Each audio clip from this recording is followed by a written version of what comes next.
Simula nung nung umuwi ako dito sa Bicol, year 2019.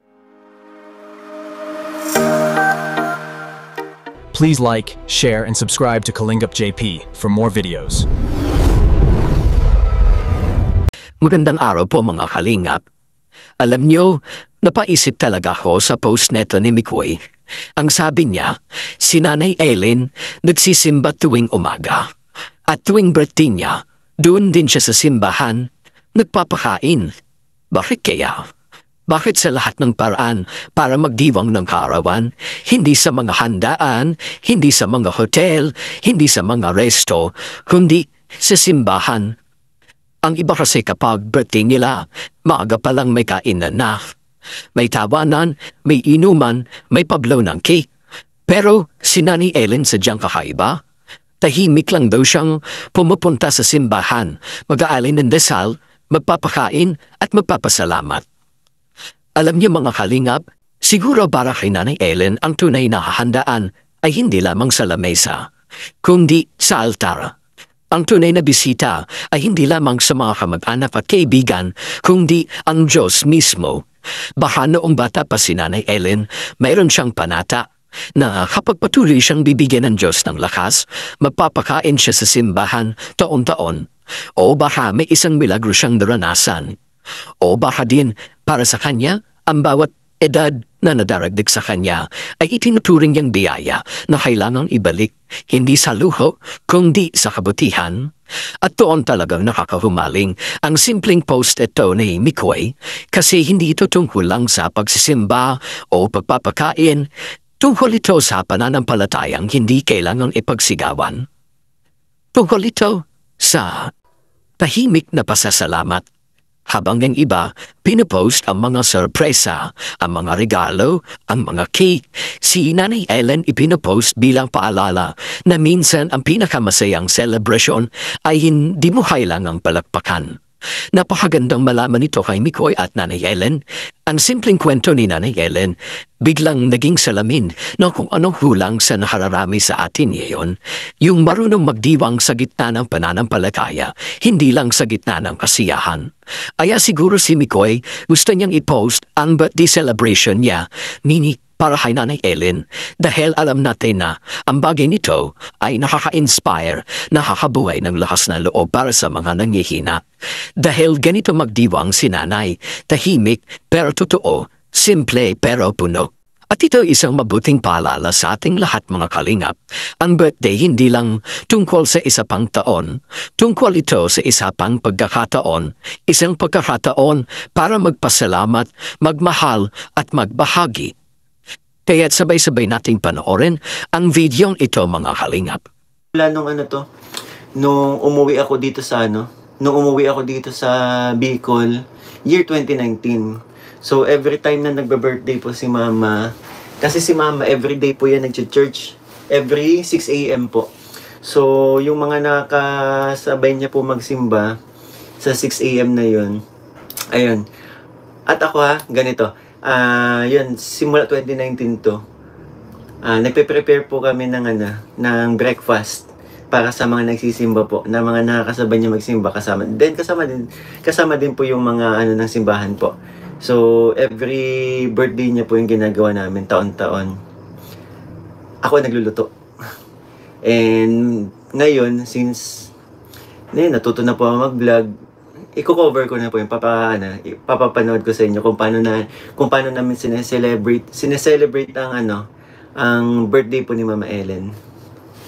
At yun na nga po mga kalingap, napanood naman natin kung gaano ka-importante ang kabutihan ni Nanay Ellen. Ang kanyang simpleng handaan na sa totoo lang puno ng pananampalataya at pasasalamat sa Diyos. Walang bonggang dekorasyon, walang engranding handaan. Pero grabe, ramdam mo yung presensya ng kabutihan. Ramdam mo yung kapayapaan na tanging galing sa puso marunong magpasalamat. Tuwing kaarawan ni Nanay Ellen, hindi lang pagkain ang pinaghahanda niya.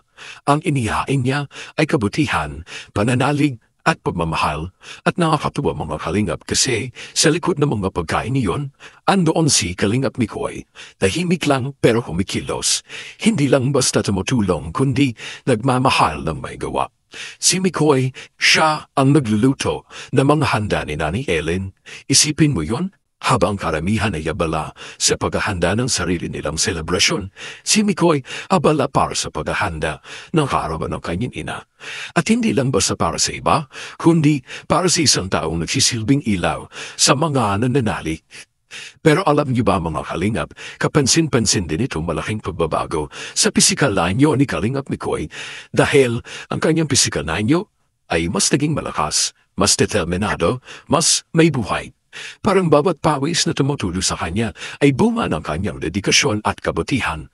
Ang galing isipin na ang tulong na ibinibigay natin sa kapwa ay hindi lang nagpapabago ng buhay nila, pati tayo mismo binabago rin. Siguro kaya ganun si Mikoy kasi bawat araw na pagtulong niya ay parang ehersisyo, hindi lang para sa katawan, kundi para sa puso. Kaya siguro mas gumaganda ang kanyang pangangatawan kasi hindi lang kalamnan ang lumalakas, kundi ang loob at pananampalataya. Tingnan mo nga naman ang kabutihan. Kung minsan, hindi mo kailangan mag-gym para gumanda ang iyong katawan. Minsan ang gym mo ay ang bawat takbang ng pagtulong. Ang barbell mo ay ang bigat ng responsibilidad na tinatangan mo para sa iba. At ang resulta, isang anyong pisikal na sumasalamin sa isang pusong busila. Sa bawat sandali ng pagtulong ni Mikoy, sa bawat lutong inihahain niya kay Nanay Ellen, at sa bawat ngiti na ipinapakita niya sa kabila ng kanyang pagod, nakikita mo talaga ang tunay na pagbabago. Hindi to makeover, hindi ito dahil sa salamin o sa kamera.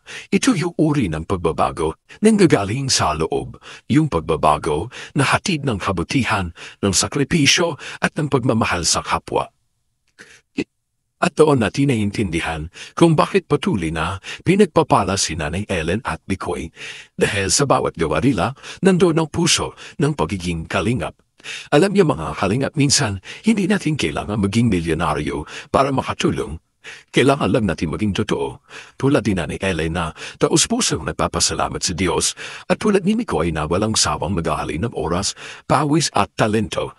Mga halingap, nakakatuwang isipin na sa mundo ngayon na puno ng mga kayabangan at mga nangyayaring hindi maganda, may mga taong tahimik lang na gumagawa ng tama. Walang ingay pero may saysay, walang yaman pero may damdamin, at doon mo mararamdaman na ang tunay na kayamanan ay isang kabutihan. Kaya sa tuwing nakikita natin si Nanay Ellen na nagsisimba at si Mikoy na balang tumutulong, para bang nakikita natin ang dalawang mukha ng pananampalataya.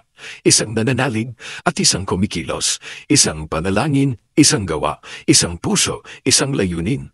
At sa bawat pagpo-post ng ganito ni Mikoy, bawat kwento niya tungkol kay Nanay Ellen, nagpapaalala sa atin na hindi kailangan ng engranding celebration para maging masaya. Minsan, sapat na ang maliit na hapag, ang tahimik na simbahan at ang pusong marunong magpasalamat. Kaya mga kalingap, sa susunod na makakita tayo ng mga ganitong kabutihan, huwag lang natin itong palagpasin, panoorin natin, damihin at tularan natin.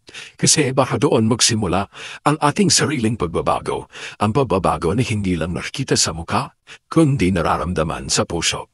Dahil sa dulo, ang kabutihan, tulad ng ginagawa ni Mikoy at ni Nanay Ellen, ay hindi lang nakakanting, nakakahawa din. At kung ganoon sa tayong lahat, sana baka isang araw, ang mundo mismo magmukhang isang malaking handaan ng kabutihan.